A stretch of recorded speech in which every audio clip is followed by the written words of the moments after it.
नमस्कार दोस्तों, प्रकाश परावर्तन तथा अपवर्तन के अंदर हम अवतल एवं उत्तल दर्पण के सामने अगर अलग अलग अंतर पर किसी चीज़ को रखी जाए तो उसका प्रतिबिंब यानी जो बिंब रखा जाए उसका प्रतिबिंब हमें कहाँ और कैसा मिलता है उसके बारे में अभी एक स्टेप थोड़ा आगे चलेंगे।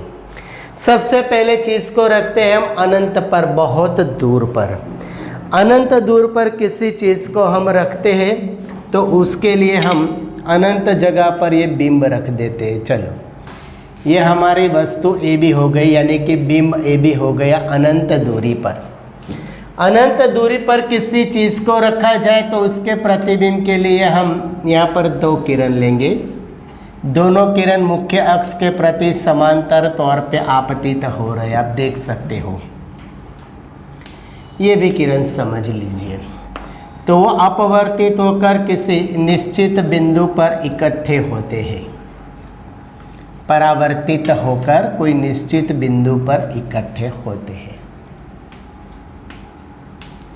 ठीक है, यहाँ पर हम वक्रता केंद्र सी से आपतन कोण एवं परावर्तन कोण भी लिख सकते हैं।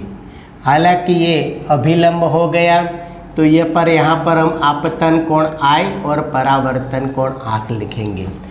यानी कि बिंब की स्थिति हमने कहाँ रखी है? अनंत पर। तो प्रतिबिंब कहाँ पर मिला है हमें? मुख्य फोकस F पर। कैसा मिला साइज? तो क्या अत्यधिक छोटा या तो फिर बिंदु साइज कहा जाएगा।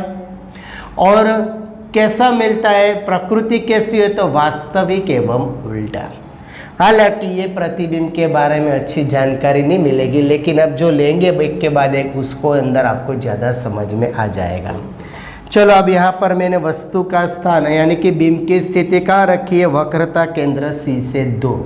किताब में हालांकि ये सब कोष्टक में है ही, लेकिन फिर भी हम ये सब साथ में लिखेंगे।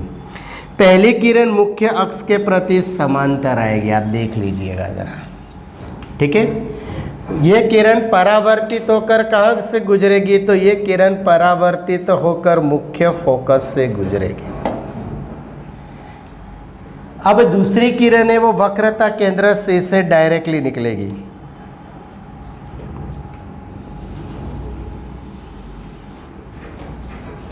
C से निकलने वाली किरण उसी मार्ग से वापस आ जाती है। अब दोनों किरण जहाँ इकट्ठे होते हैं वहाँ पर हमें क्या मिलेगा? प्रतिबिंब A डैश B डैश। इसको क्या कहेंगे? तो प्रतिबिंब। ठीक है, यहाँ पर हमें प्रतिबिंब कैसा मिलता है? तो देखो, बिंब की स्थिति, बिंब की स्थिति C से दूर, प्रतिबिंब की स्थिति F और C के बीच, प्रतिबिंब का साइज बिंब से छोटा। प्रतिबिंब का साइज कैसा होगा? बिंब से छोटा।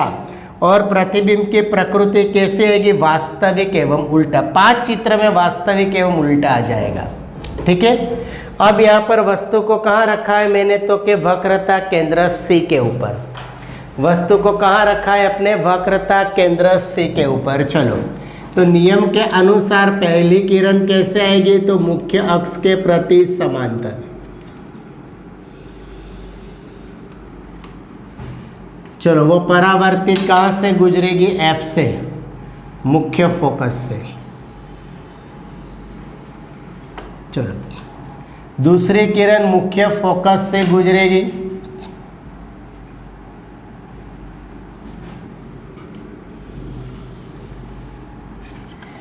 और वो परावर्तित होकर मुख्य अक्ष के प्रति समांतर जाएगी, ऐसे। अब दोनों किरण जहाँ इकट्ठे होते हैं वहाँ पर क्या बताएंगे हम? प्रतिबिंब। चलो, इसको नाम देते हैं A डैश B डैश। तो ये बन गया हमारा प्रतिबिंब।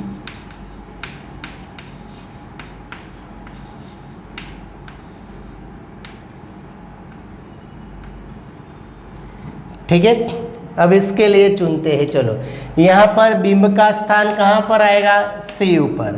प्रतिबिंब की स्थिति वक्रता केंद्र सी पर। प्रतिबिंब का साइज वस्तु के बराबर और प्रतिबिंब की प्रकृति वास्तविक एवं उल्टा।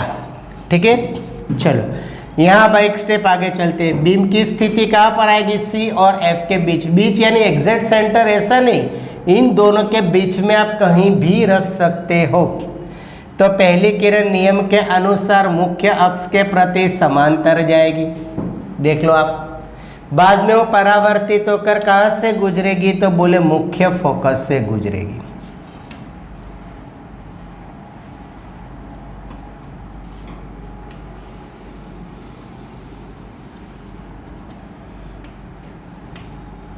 दूसरी किरण वक्रता केंद्र सी से डायरेक्टली निकलेगी।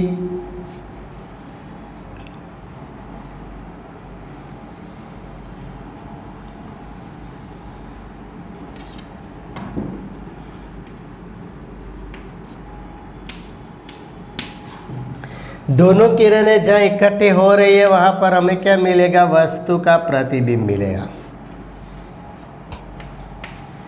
ए डैश बी डैश। इसको कहेंगे अपने प्रतिबिंब।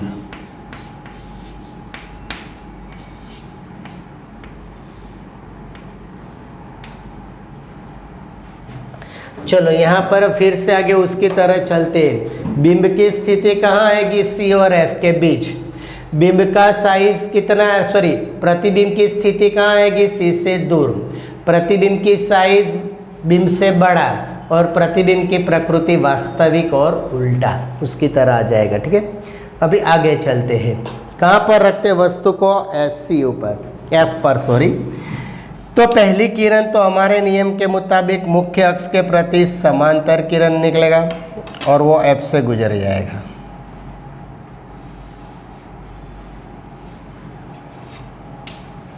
और दूसरी किरण वक्रता केंद्र सी से होते हुए निकलेगी।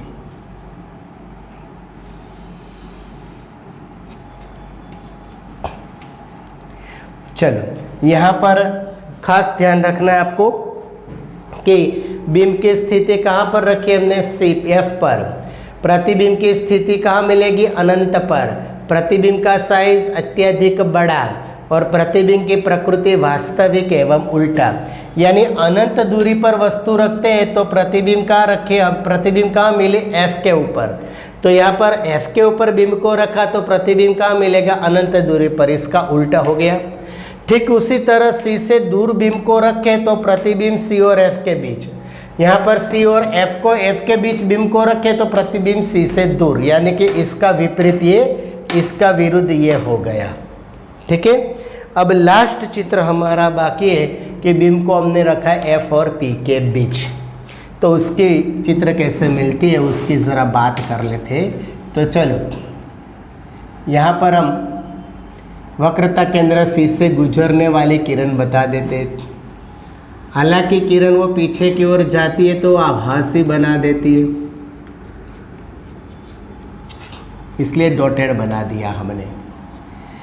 दूसरी किरण अपने नियम के मुताबिक मुख्य अक्ष के प्रति समांतर आएगी। चलो यहाँ पर ध्रुव बिंदु पी से निकलती है, तो जितने कोने पर वो किरण आपतित होती है, यानी आपतन कोण जितना बनाएगी उतना क्या बनाते हैं वो, परावर्तन कोण आर। उसको पीछे की ओर थोड़ा लंबा कर देते हैं। ठीक है, तो यहाँ पर हमें एक प्रतिबिंब मिल गया, देख सकते हैं आप लोग।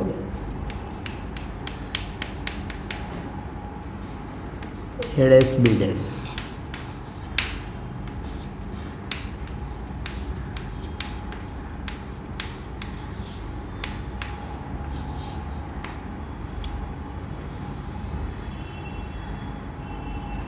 चलो बिंब की स्थिति एफ और पी के बीच।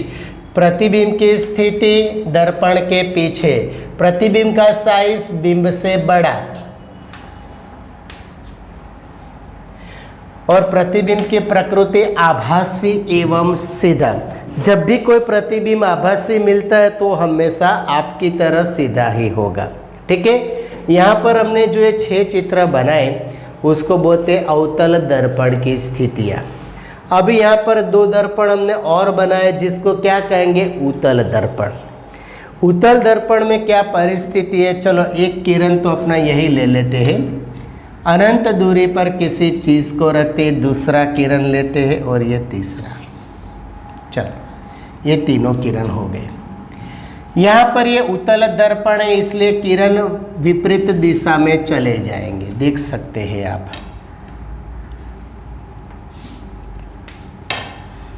तो आगे तो कहीं मिलेंगे नहीं। जब कोई किरण आगे नहीं मिलते तो उसको पीछे की ओर लंबा कर दिया जाता है।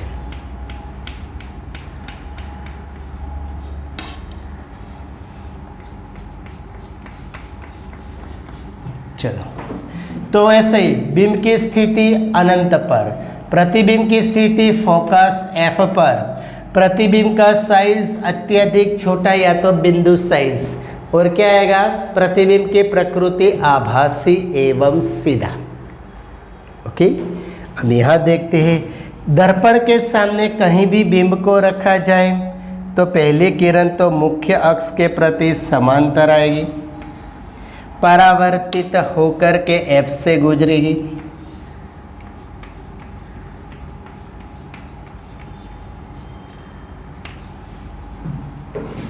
दूसरी किरण वक्रता केंद्र C से गुजरेगी,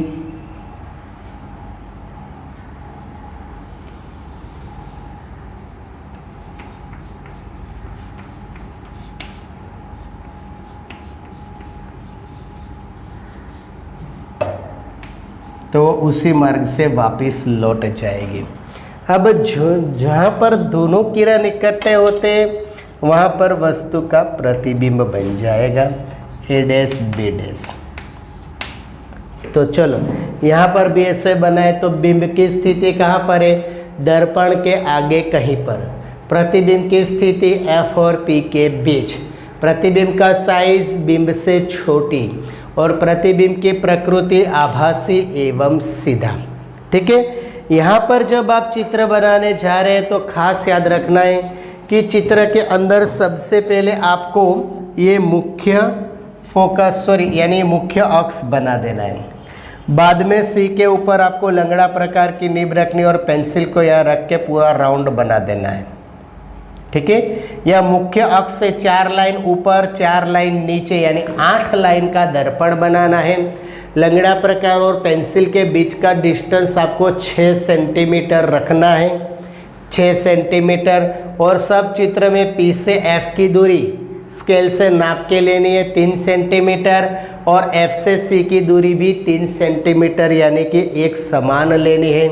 खास तौर पे हमें इतना याद रखना है। ठीक है, तो यहाँ पर हमारी ये चित्र की कार्यविधि पूर्ण हो गई। आप ज़रा एक स्क्रीनशॉट ले लो, बाद में होमवर्क में मैंने जो साइज़ बोला है वही साइज से चित्र बनाने का प्रयत्न कीजिएगा, अच्छा ही बनेगा। I am sure about it, क्योंकि आपकी मेहनत बढ़िया है। थैंक यू दोस्तों। स्क्रीनशॉट ले लो।